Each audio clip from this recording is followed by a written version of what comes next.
I'm Eliza Wilson, 32 years old, and I've spent my entire life living in the shadow of my brother Adam. Growing up, he was always the golden child, smart, ambitious, and destined for greatness. Meanwhile, I was just there. That night at his engagement party, when he raised his glass and publicly humiliated me, something inside me finally snapped.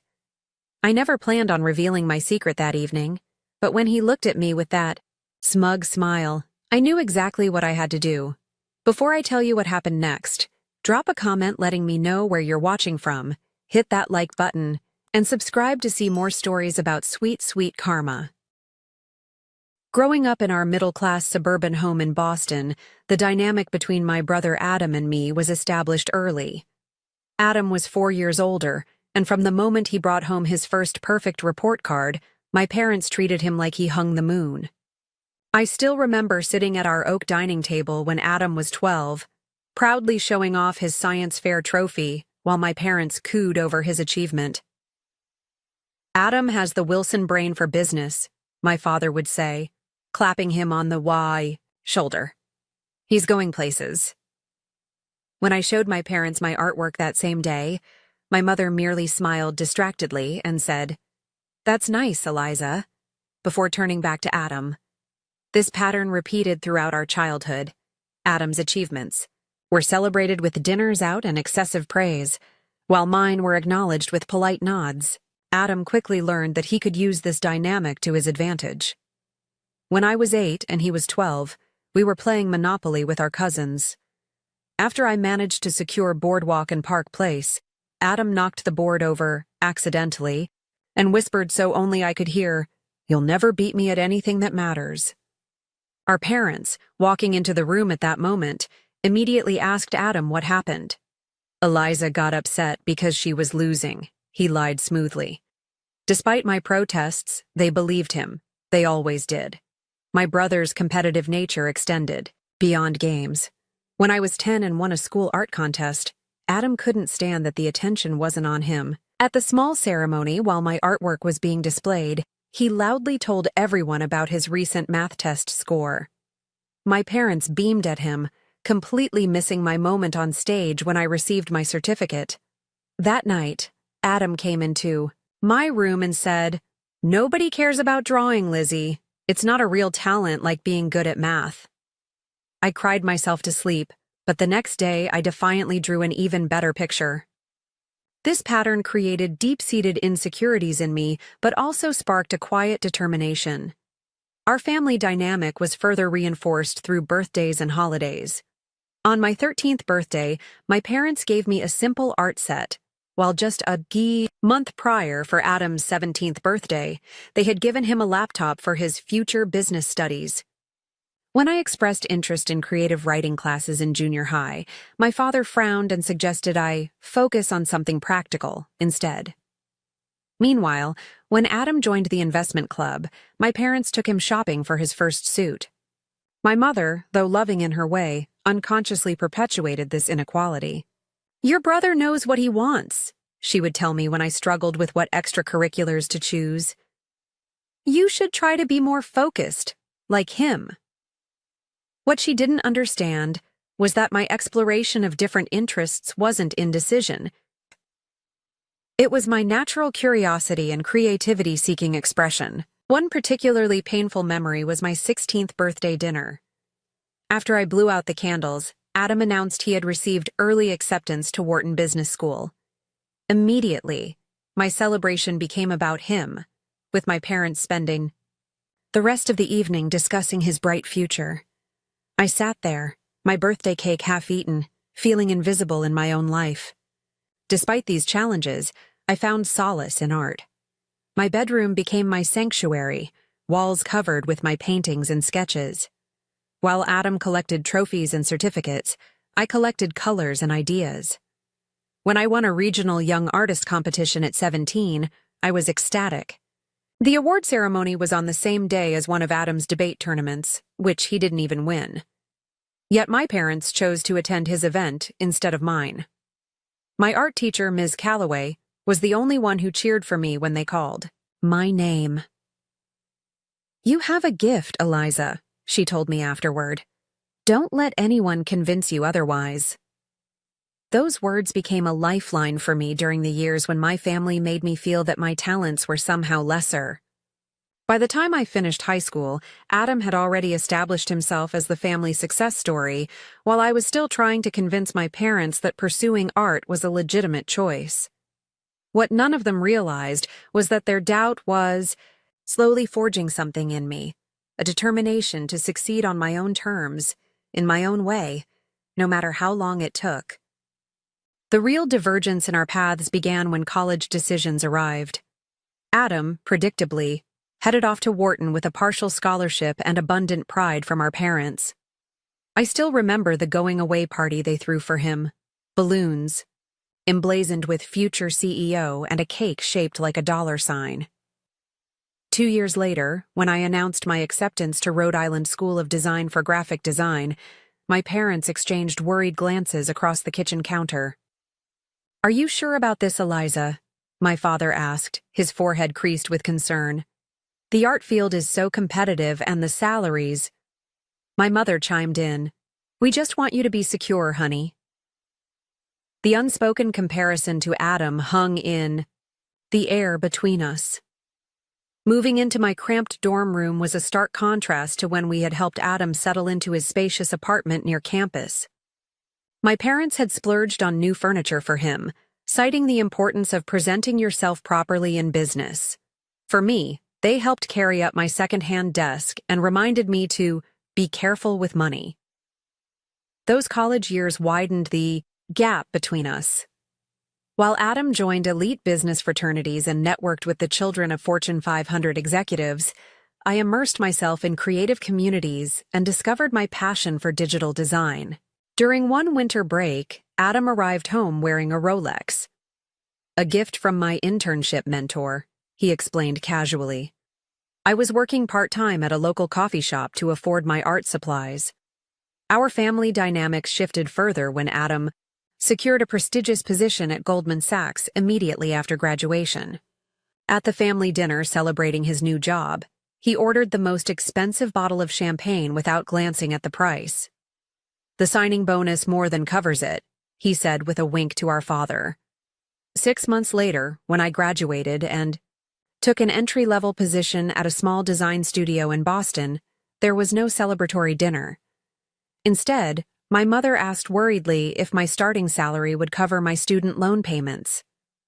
The first major family gathering where the wealth disparity became uncomfortable was Thanksgiving, just a year after we had both graduated. Adam arrived in a new BMW, wearing a tailored suit even though it was a casual family event. He presented our parents with expensive gifts, a Swiss watch for Dad and diamond earrings for Mom. I had brought a hand-designed photo album that had taken weeks to create but cost little in materials. When I gave it to them, Adam snickered and whispered, "Couldn't afford real presents." The following Christmas was even worse. As the family sat around opening gifts, Adam announced casually, "By the way, my holiday bonus this year was more than Lizzie's annual salary." He didn't even look at me when he said it, as if I wasn't worth acknowledging in his moment of triumph.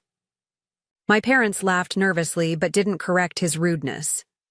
That night, I overheard my mother asking Adam if he could help me find a real job at his company. "They probably need someone to design brochures or something," she suggested. His response was cutting. "Mom, they only hire top talent. Eliza wouldn't qualify." By our mid-20s, Adam had moved into a luxury high-rise in downtown Boston with floor-to-ceiling windows overlooking the harbor. Meanwhile, I shared a 2-bedroom apartment in Somerville with a roommate, carefully budgeting each month to make ends meet. When Adam hosted his 30th birthday party at an exclusive rooftop bar, he invited the entire family but specified formal attire only on the invitation. I maxed out my credit card on a dress I couldn't afford, only to have him greet me with, "You could have made an effort for once, Lizzie," despite my new outfit. As Adam climbed the corporate ladder, his materialism and status obsession grew. Every family gathering became a showcase for his latest acquisition, the vacation property in the Hamptons, the vintage wine collection, the private jet membership. Our parents absorbed his values, increasingly measuring success in dollar, signs, and status symbols. At one Sunday dinner, I mentioned a creative breakthrough I'd had at work, designing a campaign that had received positive feedback from the client. Before I could finish, Adam interrupted with news about closing a 7-figure deal. My parents immediately shifted their attention to him, asking for every detail while my story remained unfinished. "That's how you know you're succeeding, Lizzie," Adam said afterward patronizingly, "when the numbers have 7 digits. Each interaction reinforced the message. His path was legitimate, mine was a hobby. His success was measured in wealth accumulation, while my creative achievements were merely cute distractions. Despite this, I continued building my portfolio and skills, finding community among other creatives who valued innovation over income. Brackets. I was slowly carving my own definition of success, though my family couldn't see it yet. Little did they know, these early struggles were forging the resilience I would need for what came next. The economic downturn hit the creative industry like a tsunami, and small design studios were the first to go under. I still remember my boss Marla's face when she called us all into the conference room that Friday afternoon. "I've tried everything," she said, voice cracking. "We're closing doors next week." Just like that, I was unemployed with 3 months of rent saved up and student loans entering repayment. The timing couldn't have been worse. The job market was flooded with experienced designers from shuttered agencies, all competing for the few positions still available. I applied to 67 jobs in the first month, securing only 3, interviews that all ended with, "We've decided to go with someone with more experience." My savings dwindled alarmingly fast. When I could no longer afford both rent and loan payments, I swallowed my pride and called my parents. "Of course we'll help," my mother said immediately, but my father added, "You should talk to Adam. He knows about financial matters." That call to Adam remains one of the most humiliating experiences of my life. "I told you this would happen," he said, not even trying to hide the smugness in his voice. The problem with creative careers is that they're luxuries. When the economy tightens, art is the first thing people stop paying for. He invited me to dinner at his country club, ostensibly to discuss my situation. I arrived in my nicest outfit, which still felt woefully inadequate amid the wealthy patrons. Adam ordered without consulting me, including an expensive bottle of wine I would never have chosen. "So," he said, leaning back in his chair after the waiter left, "have you considered getting a real job yet?" I explained that I was looking for design positions but might need a temporary loan to cover expenses. "Interesting," he replied, swirling his wine. "I could help you, but I'd need assurances that you're being fiscally responsible. Maybe I could pay your landlord directly, review your spending." The strings attached to his offer were suffocating. When I declined, preferring to find another solution, he shrugged. "Suit yourself, but don't come crying to me when you're still struggling. In 5 years while I'm making partner." The next family dinner became a platform for Adam's lecture on financial responsibility after Mom mentioned my situation. "The problem with your generation," he pontificated, despite being only 4 years older, "is that you choose passion over practicality." He detailed his investment portfolio while I pushed food around my plate, feeling smaller with each word. If Lizzie had listened to Dad about studying business instead of doodling, she wouldn't be in this position. When my lease ended and I couldn't secure another apartment without proof of income, I faced the ultimate humiliation, moving back into my childhood bedroom at age 27. My parents tried to be supportive, but I could feel their disappointment. Their daughter, the failure, returning home while their son thrived. The contrast between my situation and Adam's became painfully apparent when he invited the family to see his newly purchased luxury condo. 3 bedrooms for one person, a marble-countered kitchen he never used for cooking, and a dedicated wine room. "The building has a concierge and private car service," he boasted as we toured his kingdom. Looking directly at me, he added, "The monthly HOA fee is probably more than you used to make, Lizzie." My rock-bottom moment came one rainy Tuesday afternoon. Sitting on my childhood bed, surrounded by rejection emails and past due notices, I seriously considered abandoning my creative pursuits altogether. Maybe they were all right. Maybe I should apply for administrative roles at insurance companies or banks. Something practical that would pay the bills. Adam's patronizing offers continued. "I know a guy who needs an assistant," he said during one visit. "The pay is mediocre, but beggars can't be choosers. Of course, you'd have to dress professionally for once." Each offer came with conditions. I would need to check in with him regularly about my finances. I would have to admit he had been right about my career choice. I would need to learn from my mistakes.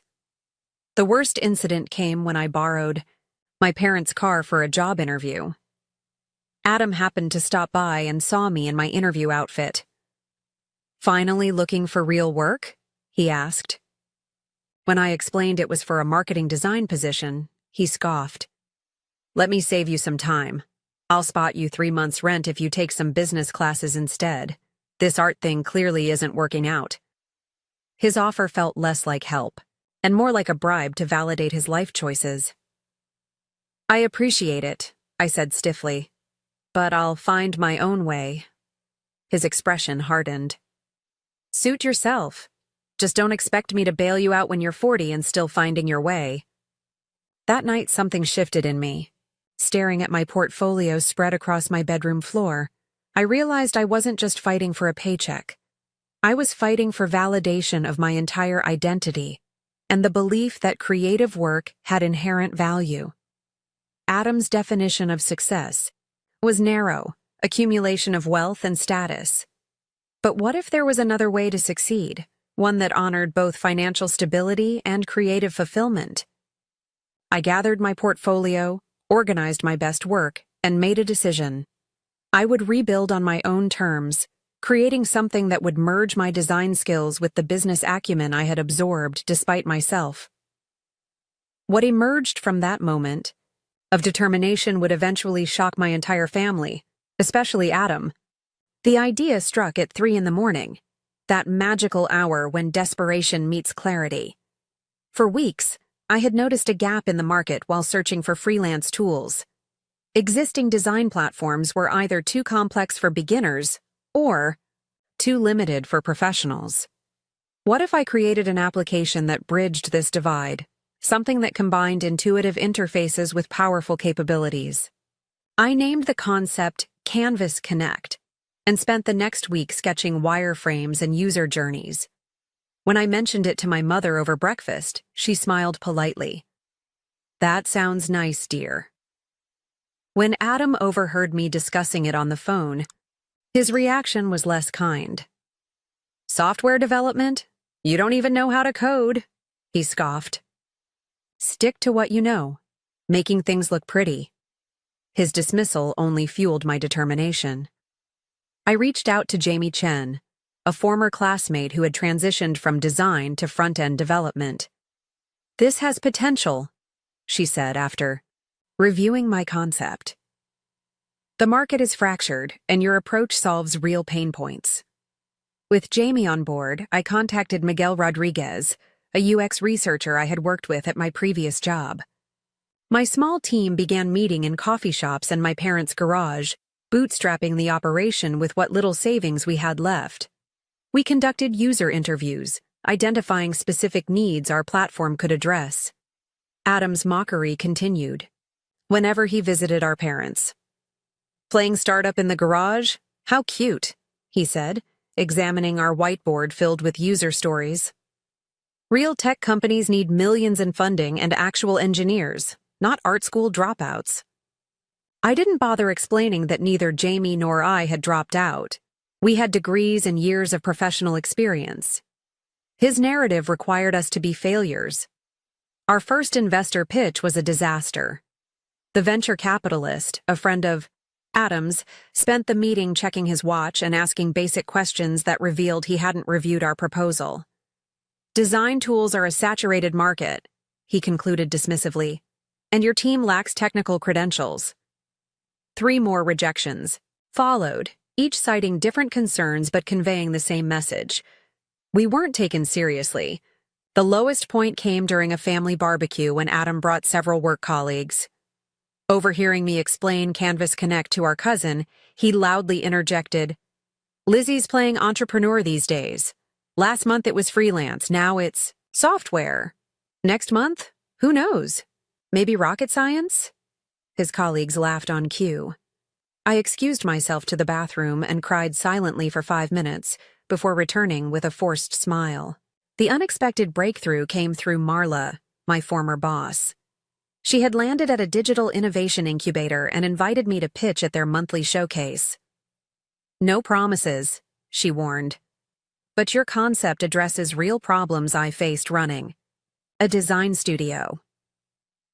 The showcase audience included Dana Washington, a former designer who had transitioned to angel investing with a focus on creative technology. Unlike previous investors, she asked insightful questions that demonstrated genuine interest. "What impressed me," Dana said afterward, "wasn't just the concept, but how thoroughly you validated the market need despite limited resources." 2 weeks later, Dana offered $150,000 in seed funding in exchange for a reasonable equity stake. I signed the papers in a state of disbelief, then drove straight to the bank. Seeing that deposit, more money than I had ever had in my account, I finally allowed myself to cry with relief. With funding secured, we rented a small office space and hired a back-end developer. I deliberately kept quiet about these developments during family gatherings, tired of Adam's undermining comments. When my parents asked how my little project was going, I simply said, "Making progress." In reality, we were working 18-hour days, fueled by a vision that grew clearer as our prototype took shape. Our beta launch exceeded expectations, with 500 design professionals signing up in the first week. The feedback was constructive and overwhelmingly positive. Finally, someone who understands what designers actually need. Our user base grew organically through word of mouth in the design community. Each new feature we implemented attracted more subscribers to our platform. 6 months after securing funding, we were approaching the break-even point, an almost unheard-of achievement for a tech startup. Still, I maintained what my team jokingly called my stealth mode with family. At Thanksgiving, when Adam bragged about his latest bonus, I nodded appreciatively while mentally calculating our monthly recurring revenue, which had just crossed a significant threshold. By the time Christmas arrived, we had secured our second round of funding, $1.2 million from a venture capital firm specializing in creative technology. I signed those papers on December 23rd, then drove to my parents' house for the holidays, carrying the secret of my growing success like a precious gift I wasn't yet ready to share. The external validation was sweet, but what mattered more was the internal certainty that I had found my purpose at the intersection of creativity and technology. While Adam accumulated wealth by moving money around, I was building something that actually helped people create. The true irony? His constant belittling had pushed me to develop the very business acumen he claimed I lacked. I had become fluent in the languages of both art and commerce, able to translate between worlds he could only inhabit one of, and soon, very soon, everyone would know it. The 2 years following our seed funding were a masterclass in strategic growth and patience. While Adam continued to flaunt his promotions and bonuses at family gatherings, I quietly reinvested every dollar of profit back into Canvas Connect. Our small team expanded to 15 people, each bringing unique skills and shared passion for revolutionizing design technology. Jamie, now our CTO, implemented an innovative approach to cloud-based rendering that significantly outperformed competitors. Miguel developed a user research program that kept us intimately connected to our customers' evolving needs. What distinguished Canvas Connect wasn't just technical innovation, but our deep understanding of creative workflows. Traditional design. Software was built by engineers for engineers, with creativity as an afterthought. Our platform was different. We built it as designers first, technologists second. This approach resonated strongly with our growing user base. My role evolved from hands-on designer to visionary and strategist. I learned to read financial statements as fluently as design briefs, to negotiate contracts with the same attention to detail I once applied to typography. During weekday mornings, I led product strategy meetings. Weekend nights, I studied business journals and investor reports. The breakthrough came when Visionary Media Group, a mid-sized agency with offices across the East Coast, implemented Canvas Connect across their entire operation. Their creative director, Sophia Kwan, had been an early beta tester. We've increased our design output by 40% while reducing revision cycles by half, she reported in a case study that attracted significant industry attention. Suddenly, companies that had ignored us were calling to schedule demos. Our monthly recurring revenue doubled, then tripled within a quarter. Throughout this growth period, I maintained my policy of professional privacy around my family. When my mother asked how work was going, I offered vague positive responses. It's coming along nicely. When Adam interrogated me about my income, during Sunday dinners I deflected with humor, enough to keep me in macaroni and cheese. This wasn't purely about waiting for the perfect moment for revelation. A quieter, more personal transformation was occurring. I was learning to validate myself without requiring my family's approval. My confidence grew from tangible achievements rather than others' recognition. The spring before Adam's engagement, we secured our first enterprise client, a Fortune 500 company implementing Canvas Connect across their global marketing departments. The contract value was more than Adam's annual salary, but I celebrated quietly with my team rather than announcing it to my family. Occasionally, I caught my father watching me curiously when I excused myself from family events to take business calls. Once, he asked, "Things seem to be picking up with your work?" I simply smiled and said, "Yes, we're keeping busy." In truth, busy meant closing a Series A funding round of $14 million, expanding to international markets, and being featured in Tech Innovator magazine. The company's valuation had reached a number that still felt surreal when I saw it in official documents. Our office had moved from a cramped shared space to occupying an entire floor in a downtown building with our logo displayed prominently in the lobby. On rare occasions when I left family gatherings early for work commitments, I was heading to meetings with potential partners or investors who had flown in specifically to meet with me. The ultimate validation came unexpectedly.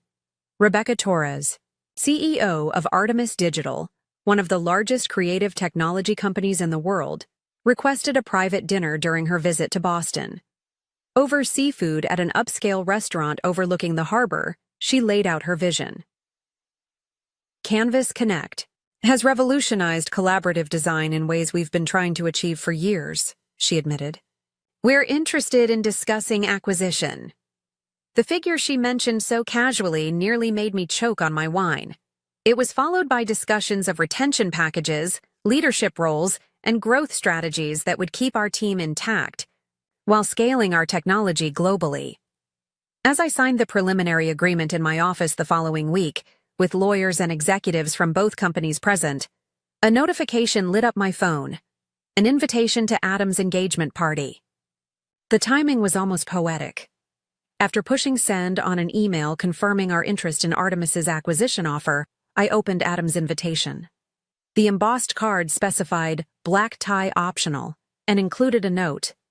Try to dress appropriately, Lizzie. Vanessa's family are important people. I smiled to myself, thinking about the irony of his continued condescension. The acquisition process would take months to complete, with due diligence and regulatory approvals still ahead. The official announcement was scheduled for the week after Adam's engagement party. For a moment, I considered accelerating the timeline to coincide with his celebration, but decided against it.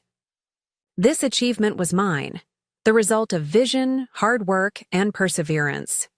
It didn't need to be weaponized, even against someone who had weaponized his success against me for years. Or so I thought, until the night of the party arrived and changed everything. The news of Adam's engagement to Vanessa Caldwell dominated our family conversations for weeks. Vanessa came from old New England money. Her father owned a shipping company. Her mother sat on the boards of Boston's most prestigious cultural institutions. "They have a summer house in Martha's Vineyard next to the Kennedys," my mother whispered reverently when Adam first introduced her. Their courtship had been as strategic as one of Adam's business deals. Dinners at exclusive restaurants, weekends at luxury resorts, carefully documented on social media for maximum status signaling. The engagement ring featured a diamond that Adam made sure everyone knew was internally flawless, just like Vanessa. The engagement party planning reflected the merger of two status-obsessed individuals. Adam called me on a Tuesday evening, his tone making it clear that speaking to me was a task to be checked off his list. "The party's at the Bristol Lounge," he stated without preamble. 8 to midnight, black tie optional but strongly encouraged. Vanessa's family will be there, so try to look presentable. Nothing artistic. He emphasized the last word like it was synonymous with homeless. "And Lizzie," he added before hanging up, "if anyone asks what you do, maybe just say marketing instead of whatever it is you call yourself these days. Vanessa's father doesn't respect creative types." I should have declined the invitation then, but family obligation, that powerful gravitational force, kept me in its orbit. My mother called the next day, anxiety evident in her voice. "You will come to your brother's engagement party, won't you? It would break my heart if both my children weren't there for such an important occasion." She paused before adding, "And please, honey, wear something nice, not one of your statement pieces." The subtext was clear. Don't embarrass us in front of the Caldwells. Meanwhile, Canvas Connect was entering the final stages of acquisition talks with Artemis Digital. Daily meetings with lawyers, accountants, and integration teams consumed my schedule. The valuation had been finalized, a number so substantial that I sometimes woke up at night convinced I had dreamed it. Rebecca Torres had personally requested that I stay on as Chief Innovation Officer post-acquisition, with a generous compensation package and significant autonomy. The timing created a perfect storm. The final paperwork would be signed the morning of Adam's engagement party, with the public announcement scheduled for the following week. Only my core team knew about the acquisition. We had maintained strict confidentiality throughout negotiations. Part of me wanted to share the news with my family before it became public. But another part, the part scarred by years of dismissal, was hesitant. Would they finally acknowledge the legitimacy of my path, or find new ways to minimize my achievement? The week before the party, Adam called again. "Vanessa's worried about the guest list," he began without greeting. "I've assured her that despite your unconventional choices, you can behave appropriately for one evening." His voice dropped to a conspiratorial whisper. "Her father is considering me for a position in their family office. This could be huge for me, Lizzie. Please don't do anything weird." My parents applied their own pressure. "Adam has worked so hard for this," my father said during Sunday lunch. "His connection to the Caldwell family could secure his future. We're all so proud of how far he's come." My mother nodded enthusiastically. "Vanessa is exactly the kind of woman we always hoped Adam would find. Refined, well-connected." The implication hung unspoken, unlike the creative, independent-minded women I had introduced them to over the years. The morning of the party, I sat in our company conference room, watching our attorney and Artemis's representatives exchange signed documents. Rebecca Torres raised a champagne toast to Canvas Connect, the future of creative technology and newest member of the Artemis family. As CEO and majority shareholder, my bank account had just increased by 8 figures, with further millions in stock options and performance bonuses structured over the next 3 years. Yet hours later, I would be attending a party where I was expected to downplay my career to avoid embarrassing my brother. The irony was almost too perfect. That afternoon, I visited a high-end boutique and purchased a black designer dress that, Cost more than I had spent on clothing in the previous year combined. The acquisition had closed. I could afford it. More importantly, I wanted to look the part of success on my own terms. Not flashy, but undeniably polished. As I was paying, my phone buzzed with a text from Adam. Reminder: Vanessa's family is old money. They find discussion of finances vulgar. Please don't bring up your startup or ask any of them for investments. See you at 8. Don't be late. I stared at the message, a plan forming in my mind. Until that moment, I had intended to keep my news private, perhaps sharing it quietly with my parents after the acquisition announcement went public. Adam's text crystallized something for me. Years of being treated as lesser, of having my path delegitimized, of being the family embarrassment. I wasn't seeking revenge exactly, but perhaps it was time for a reckoning, a rebalancing of the family narrative. Before leaving my apartment, I carefully wrapped a small box in silver paper. Inside was a copy of the acquisition press release, embargoed until the following week but already printed for the board, along with a business card identifying my new position as Chief Innovation Officer at Artemis Digital. I added a handwritten note: different paths, different destinations. Congratulations on your engagement. I wasn't sure if I would actually give it to him, but as I slipped the package into my evening clutch, I felt prepared for whatever the night might bring. The Bristol lounge had been transformed for the occasion, dripping with white orchids and crystal that captured and multiplied the light from overhead chandeliers. A string quartet played softly in one corner, providing a sophisticated soundtrack for Boston's elite as they circulated with champagne flutes and practiced smiles. I arrived precisely on time, neither fashionably late nor eagerly early, a calculated neutrality. The maitre d' checked my name against the guest list with a slight raise of his eyebrow. Wilson? Ah, you must be Adam's sister. His tone suggested this was unexpected, as if my name didn't quite belong among the others on his clipboard. My parents spotted me immediately, my father looking relieved at my appearance. You look nice, my mother whispered, adjusting my necklace. Slightly. Very appropriate. My father nodded approvingly. Adam's already introducing Vanessa's father to his managing director. Quite a coup for him. The approval in his voice was unmistakable. Adam was once again advancing the family reputation. I navigated through clusters of conversations, recognizing some of Adam's colleagues from previous family events. They greeted me with vague politeness, clearly unable to remember what I did for a living, but certain it wasn't important. Eliza, right? Adam's little sister? You're in graphic design or something? One asked, already looking over my shoulder for more valuable networking opportunities. Vanessa materialized before I could respond, resplendent in a couture gown that probably cost more than my first car. Eliza! You came! She exclaimed with practiced warmth, air kissing near both my cheeks.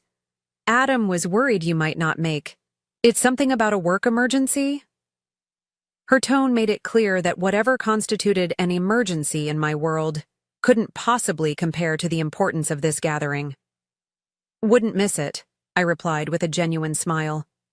Despite everything, I didn't blame Vanessa for Adam's behavior or attitudes. She was simply the latest extension of his value system. Adam appeared at her side, possessively placing his hand on the small of her back. Lizzie, you clean up well. His gaze inventoried my appearance with surprised approval. Almost didn't. Recognize you without paint on your clothes. He laughed as if this were a charming joke rather than a subtle put-down. Throughout the evening, Adam worked the room like the investment banker he was, calculating the value of each interaction. Whenever we occupied the same conversation cluster, he found ways to minimize my contributions. When a guest asked about my work, Adam interrupted with, Lizzie's got a little online business, a website for designers or something. Hobby stuff, really. But speaking of significant enterprises, did Vanessa tell you about her father's expansion into Asian markets? The pattern continued through dinner. Seated at a table with several of Adam's colleagues and their partners, I answered questions about Canvas Connect, only to have Adam redirect the conversation. "Enough about Lizzie's projects," he would interject. "Mark, tell everyone about that hedge fund deal you closed last week." By the time dessert arrived, a familiar feeling had settled in my chest. The invisibility I had known throughout childhood, expertly reinforced by my brother's social maneuvers. Then came the toasts.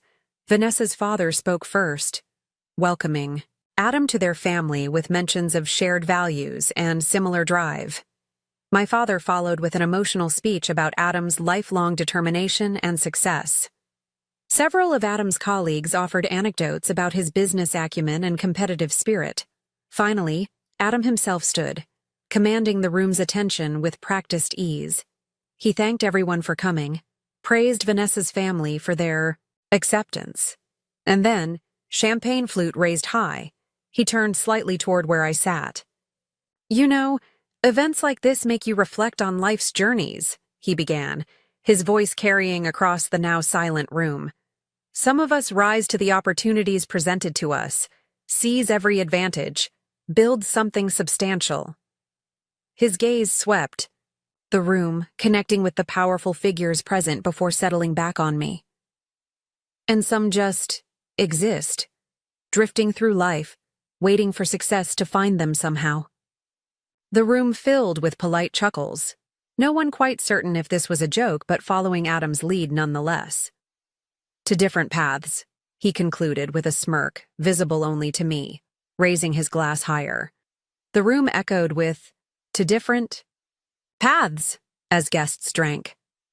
My mother shot me a concerned glance from across the table, while my father studied his dessert fork with sudden interest. The gift box felt heavy in my clutch. I had planned to keep my news private, to find a more appropriate moment for revelation, but Adam's toast, the public reinforcement of a narrative he had crafted about me for decades, crystallized something in my mind. This wasn't about revenge, it was about truth, about correcting a fundamental misrepresentation that had shaped our family dynamic for too long. With a calm I didn't entirely feel, I rose from my seat and walked to where Adam stood still, basking in the aftermath of his toast. Conversations hushed as guests noticed my movement. Adam's expression flickered, between annoyance and confusion as I approached. From my clutch, I withdrew the small silver-wrapped box and extended it to him. "For the groom," I said, my voice steady and clear in the sudden quiet. "A small engagement gift." Surprise replaced his irritation. I had never been one for expensive gifts, and he undoubtedly expected some handmade token he could privately mock later. He took the package with a perfunctory, "Thanks, Lizzie," clearly preparing to set it aside unopened. "Please," I insisted gently, "open it now. I think you'll find it interesting." Something in my tone must have intrigued him because he shrugged and began unwrapping the box, playing to his audience with exaggerated movements. "Let's see what artistic creation my sister has bestowed upon us." The room watched with indulgent smiles as he lifted the lid and removed the press release. His expression transformed as he read, cycling through confusion, disbelief, and finally, a stunned recognition. The color drained from his face, then rushed back in a flood. Vanessa leaned over his shoulder. "What is it, darling?" she asked, her curiosity evident. Adam seemed incapable of response, still staring at the paper in his hands. The press release trembled slightly in Adam's hands as his eyes scanned it repeatedly, as if expecting the words to rearrange themselves into something more comprehensible. "Artemis Digital acquires Canvas Connect in record-breaking deal," the headline announced in bold type. Below it, details of the 9-figure acquisition and my new executive position were laid out in black and white, impossible to dismiss or minimize. "What is it?" Vanessa repeated, more insistently this time. The crowd's curious murmurs grew as Adam remained frozen, uncharacteristically speechless. I gently took the paper from his hands and turned to address the room. "I apologize for the interruption," I began, my voice steadier than I had expected. "But since my brother opened the door to discussing different paths to success, I thought I might share some news of my own." I held up the press release. This won't be public until next week, but Artemis Digital has acquired my company, Canvas Connect, in what their CEO called the most significant creative technology acquisition of the decade. The room fell completely silent. I continued, my voice warm but firm. I founded Canvas Connect 3 years ago after recognizing a gap in the market for intuitive, powerful design tools. What began in my parents' garage has grown into a platform used by creative professionals across 27 countries. I glanced briefly at Adam, whose complexion had moved from pale shock to flush discomfort. The acquisition values the company at a figure that, well, let's just say it would fund quite a few engagement parties. A ripple of surprised laughter moved through the crowd. I noticed several of Adam's colleagues exchanging significant glances, reassessing me with newfound interest. Vanessa's father straightened in his chair, his attention suddenly fully focused on me rather than his future son-in-law. I hadn't planned to share this tonight, I continued. This is Adam and Vanessa's celebration, and I wouldn't dream of overshadowing their moment. But I thought it might be valuable to illustrate that success comes in many forms, through many paths. I raised my champagne glass. To different definitions of rising, and to finding joy in the journey. Whatever path you choose. The room responded with enthusiastic hear, hear, and applause. As guests sipped their champagne, whispers erupted throughout the venue. I caught fragments, millions, and technology acquisition, and who knew? Adam recovered enough to attempt damage control, stepping forward with a strained smile. Always full of surprises, my little sister, he said, voice pitched to project casual amusement. I've always supported her creative ventures, of course. In fact, I advised her on the initial business structure. This blatant lie might have passed unchallenged in the past, but tonight was different. Funny, I replied pleasantly. I don't recall that conversation, though I do remember you telling me that design tools were hobby stuff, and that I should get a real job like yours. More laughter, less polite this time. Adam's colleagues seemed particularly entertained by his discomfort. Vanessa's expression had transformed from confusion to calculation as she processed the implications of my announcement. Her father wasted no time, navigating through the crowd to introduce himself. Impressive achievement, young lady, he said, extending his hand. I'd love to hear more about your technology. We've been looking to modernize our design processes at Caldwell Shipping.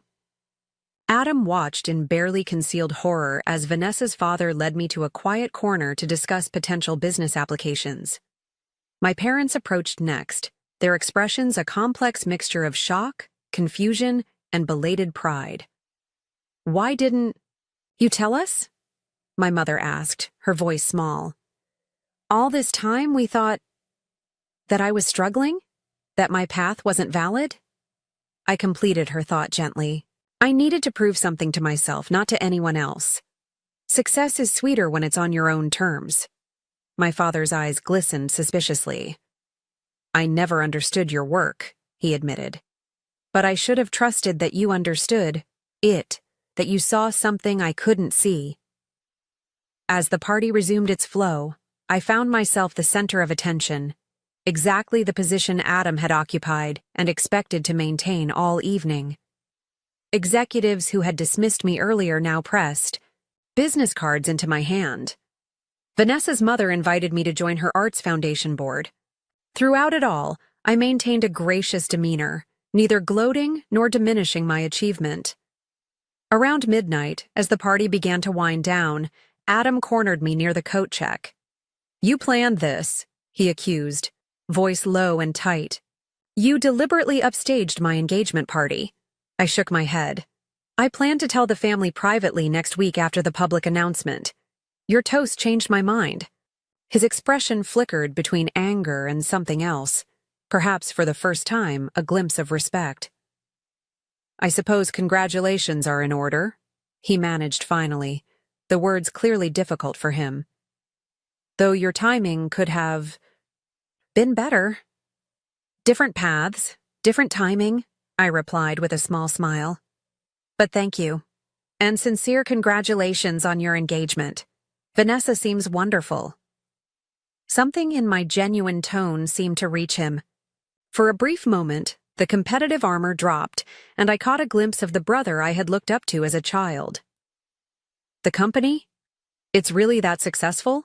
He asked, curiosity overcoming his pride. More than I ever imagined, I admitted. Turns out there's a market for hobby stuff after all. As I collected my coat and prepared to leave, Vanessa approached, linking her arm through Adam's possessively. Eliza, she said with new warmth, we should have lunch next week. I'd love to hear more about your journey as a female founder. So inspiring. Whether her interest was genuine or merely strategic, given my new status, remained to be seen, but I accepted graciously. The night had transformed the family narrative in ways that would take time to fully process. As I stepped into the cool, night air, I felt lighter than I had in years. Not because I had proven Adam wrong, but because I had finally proven myself right. The week following Adam's engagement party unfolded like a dream sequence, surreal, disconnected from the reality I had known for so long. The official announcement of Artemis Digital's acquisition of Canvas Connect made headlines in business and technology publications. My phone buzzed constantly with congratulatory messages, including some from family members who had barely acknowledged my existence at holiday gatherings. My parents called daily, their tone transformed from worried inquiry to effusive pride. We always knew you were talented, my mother insisted, reconstructing history in real time. My father was more honest. I never understood what you were building, Eliza. I'm sorry for that. His humility touched me more deeply than my mother's revisionist pride. 3 days after the party, Adam appeared at my office unannounced. He stood in the reception area, looking uncharacteristically uncertain amid the sleek modern space with Canvas Connect displayed prominently on the wall behind him. Your assistant wouldn't let me past without an appointment, he said when I emerged to greet him. Said your schedule was fully booked for weeks. The hint of indignation in his voice suggested he wasn't accustomed to being denied immediate access anywhere. Good assistants are worth their weight in gold, I replied, ushering him into my corner office with its panoramic view of the Boston skyline. He took in the space, the design awards lining one wall, the framed magazine covers featuring our platform, the evidence of success he had never bothered to inquire about. Nice setup, he admitted reluctantly. Though I expected more, beanbag chairs and ping-pong tables. Isn't that the tech startup cliché? We outgrew that phase. I smiled. Coffee? The awkward conversation that followed represented our first genuine attempt at communication in years. Adam fluctuated between defensive justification of his past behavior and clumsy attempts at reconciliation. I pushed you because I thought you needed pushing, he claimed at one point. I was just looking out for you in my way. Your way hurt, I replied simply. But it also made me more determined. So perhaps I should thank you. He laughed, a genuine sound I had almost forgotten. Only you would find a silver lining in having a jerk for a brother.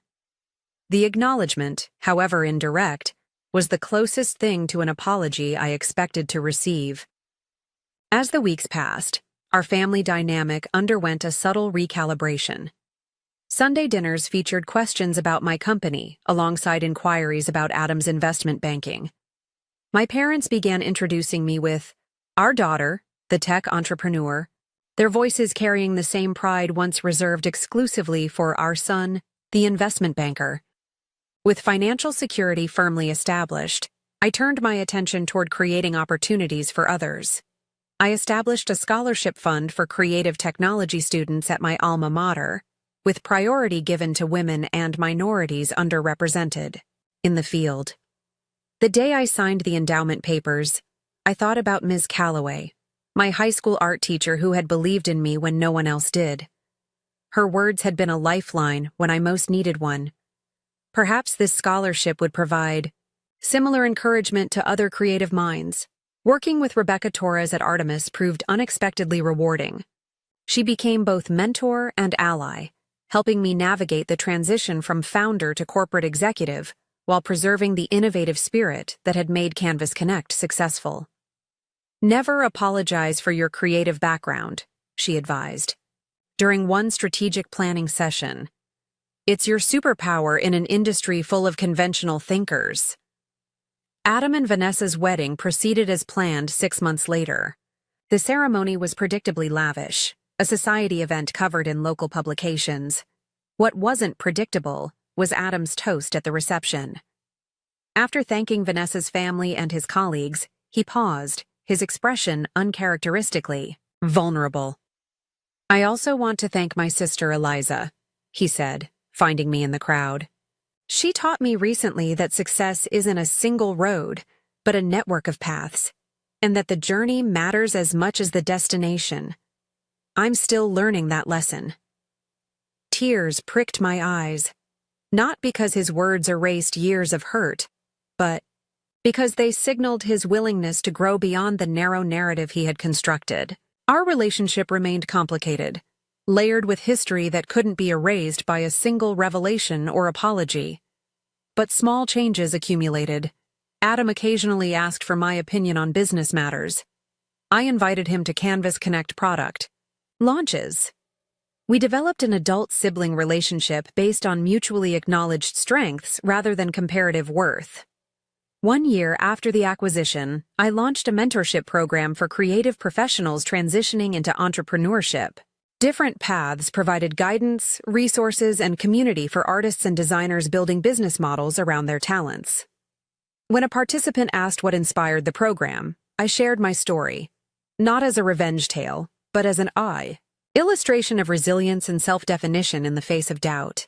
True wealth, I told them, isn't measured by the balance in your bank account, though financial success is certainly satisfying.